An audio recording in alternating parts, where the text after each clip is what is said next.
What's up, everybody? Heck Alley with the Tomatorito Boxing Show. Alexis Rocha once again. How are you, Alexis? Good, bro. How are you doing, man? Doing good, doing good. We were just talking about your commentary, how smooth it's starting to get. Yeah. And we were doing the prelim cards, or the non-televised. No, it was televised. It was on YouTube. Yeah, it was on but not YouTube. The non-DAZN portion, I guess. Yeah, and on the zone. I mean, on the zone non portion. Yeah, it was fun. There's always fun doing commentary. It's something that I could see myself doing after my career.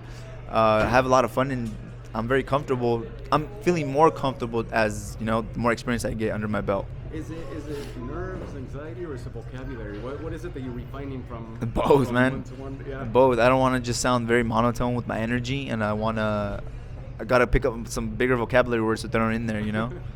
That's awesome. You last fought Dominguez and you picked up the NABO title. Yeah. The WBO. Is that the same title on the line coming up in December? Yeah, it's for the NABO, WBO title, and also for his belt. He has Raul Curiel has a NABF, WBC belt. Okay. Yeah, so both titles will be on the line. If your hand is raised, which we're pulling for you, how does that position you amongst the top champs? To bigger and better things, WBO and WBC. WBO champions Brian Norman and WBC is Mario Barrios. So, first things first, got to handle business December 14th. And then afterwards, I could potentially be in line for those champions. Is this fight the one that the team deemed that was the appropriate fight for you? Waiting to see how the other champions play out right now. I know Brian Norman. Yeah. His fight fell through. His fight fell through. Barrios is fighting on the undercard, I think. Yeah. Originally, I wanted to fight a world champion, and they were taken. So Raul Curiel was thrown, and it's an easy fight to make under Golden Boy Promotions. So that's just the fight. Another name was thrown at me, and we took it. How have you studied Raul Curiel? How much do you know about this fighter? He's coming off of 9 knockouts. Yeah, 9 knockouts in a row, and undefeated fighter, right? So yeah. It seems like he's going to be looking to stand and bang more than a strategic fight. But how have you analyzed it? I mean, I do think he's going to come out and bang. He's going to try to take a chapter out of Giovanni Santillan's book to come at me. But I'm training for that, but I'm also training for other different scenarios in the fight. So I'll be ready for whatever he brings. That's awesome. Your brother fought Nick Ball, challenged him for the title. Were you there on hand? Did you make the trip out there? No, I was barely starting training camp over here, so unfortunately I couldn't go over there. But yeah, man, it didn't go our way, and that's just the name of the game, You win some, you lose some, and it wasn't Ronnie's night that night, and it just goes back to the drawing board. Definitely a great fight, yeah. Really good work, and then obviously Nick Ball ended up with the stoppage, but he seems to be like on a wrecking path right now. Nick Ball. Yeah, Nick Ball's a good champion. He's very tough. Given the fact that his size, he uses his size very well. Meaning he's very short, so it's very hard to hit him. But yeah, it was just his night. It wasn't Ronnie's night, and then move forward. Ronnie in spirit right now, he's doing good. You talked to him. He's doing good. Yeah, definitely. Messaged the night. Didn't want to call him. Wanted to give him and his wife some time to just be with each other and just kind of process the whole feelings he's feeling. Messaged that night. Told me it was good. Just bummed out. And then I saw him the next day when he arrived. And yeah, I'm gonna be by his corner no matter what. Win, lose, draw, whatever it is. I'm gonna be by his side and just be there for him.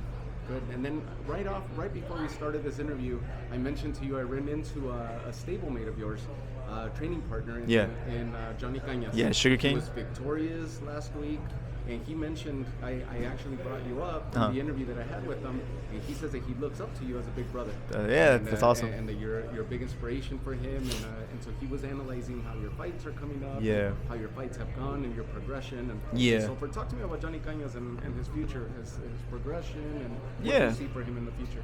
I mean, the sky's the limit for Johnny. He has that charisma. Not just that. He has charisma. He has the outdoor qualities of being an entertainer, but he's an entertainer inside the ring as well.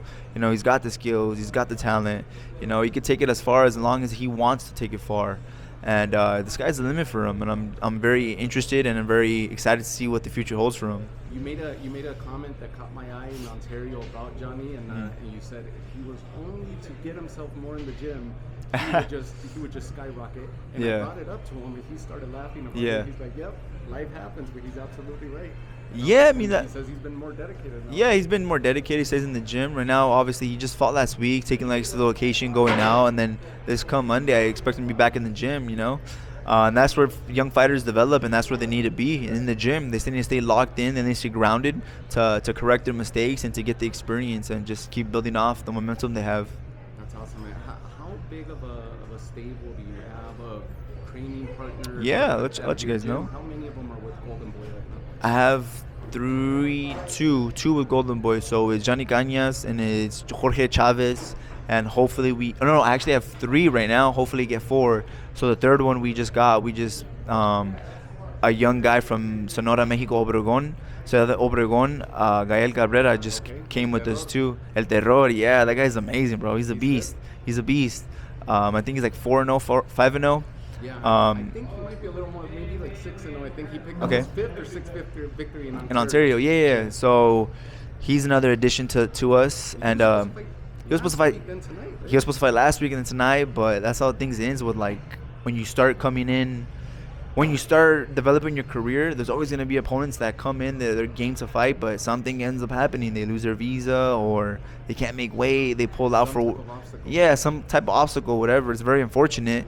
But, we have Johnny Canas, Jorge Chavez, and Gael Cabrera, and hope to get Brian Lua, who's also another tremendous talent in our boxing gym as well.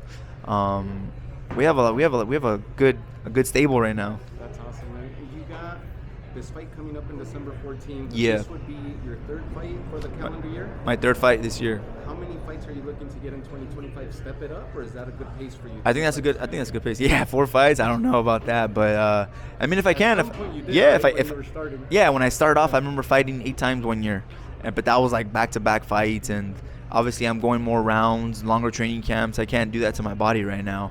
I need the time to properly rest, but hopefully next year, I want to say 3 fights is where I want to aim at. Okay, and then last but not least, I'm gonna put you on the hot seat. Go for it, brother. Let's rank the welterweight champs as you see them right now, from toughest to maybe most attainable. I'm not gonna say weakest because they got a title. Yeah. But let's go from 1 through 4, and from boots, mariobarrios, eimantasstanionis, and Brian Norman.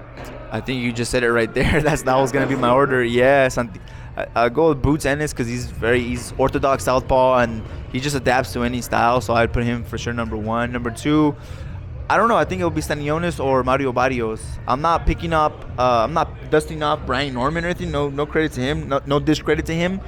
But